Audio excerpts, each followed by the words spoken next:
এরপরে প্রশ্ন হলো, যদি কেউ স্বামীর কথা না শুনে ওই ক্ষেত্রে স্বামীর করণীয় কি?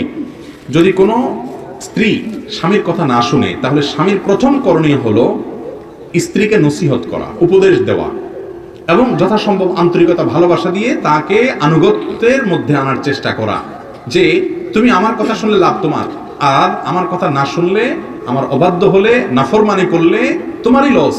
নবী করিম সাল্লাল্লাহু আলাইহি ওয়াসাল্লাম বলেছেন 4 কাজ করলে মহিলারা 8 জান্নাতের যে কোনো জান্নাতে যেতে পারবে। তার 1 নম্বর কাজ হলো নামাজ পড়া ঠিক মতো, 2 নম্বর হলো রমজান রোজা রাখা, 3 নম্বর হলো স্বামীর কথা মেনে চলা, 4 নম্বর হলো লজ্জাস্থান হেফাজত করা। এই যে স্বামীর কথা মেনে চলা, এটা তোমার জান্নাতে যাওয়ার পূর্ব শর্ত। অতএব তাকে নসিহত করতে হবে। আল্লাহ বলেছেন ফাইজুহুন্না, যদি তারা কথা না শুনে তাহলে তাদেরকে কি করবে? প্রথমে উপদেশ দেওয়া। এটাতে কাজ হয় নাই, উপদেশ দিয়ে বহুত বুঝাইছেন, বহুত ভাবে চেষ্টা করছেন, কিন্তু হয় না।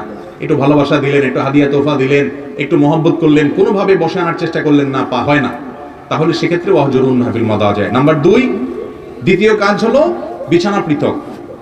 রাগ করে আরেক রুমে যায় শুয়ে থাকেন, আরেক বাড়িতে যায় শুয়ে থাকেন, অভিমান করেন, দুঃখ কষ্ট বোঝানোর চেষ্টা করেন, তাতে সে আপনাকে ফিল করে কিনা, মিস করে কিনা দেখেন। যদি হয় তো আলহামদুলিল্লাহ, তাতেও যদি ঠিক না হয়, নাম্বার 3, ফাবআসু হাকামান মিন আহলিহি ওয়া হাকামান মিন আহলিহা। ছেলে পক্ষের একজন গণ্যমান্য, মেয়ে পক্ষের একজন গণ্যমান্য বা একাধিক গণ্যমান্য মুরব্বীদেরকে নিয়ে বসায়া একটু তাকে সংশোধন করার চেষ্টা করেন, মীমাংসা করার চেষ্টা করেন।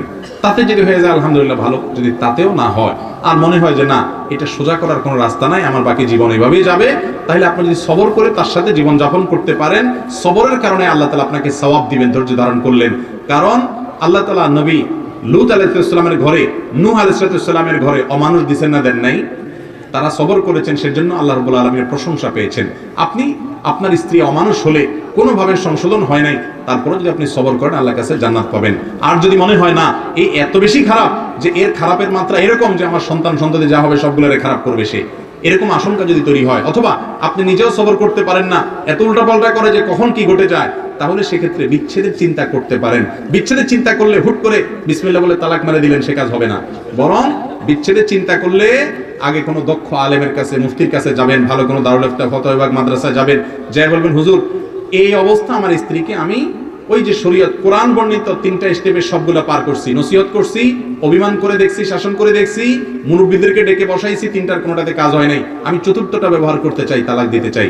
তখন হুজুর আপনাকে এমন সিস্টেমে তালাক দেওয়ার কথা বলবেন, সুন্নাত সম্মত তালাক, যে তালাক দেওয়ার পরে 20 বছর পরেও যদি আবার একত্র হতে চান সেই সুযোগ থাকবে ইনশাআল্লাহ। আর নিজে নিজে দিবেন, তাহলে সেক্ষেত্রে এমন সর্বনাশ হতে পারে যে এরপরে হুজুরদের পিছে পিছে ঘুরবেন আর থাকার সুযোগ পাবেন না।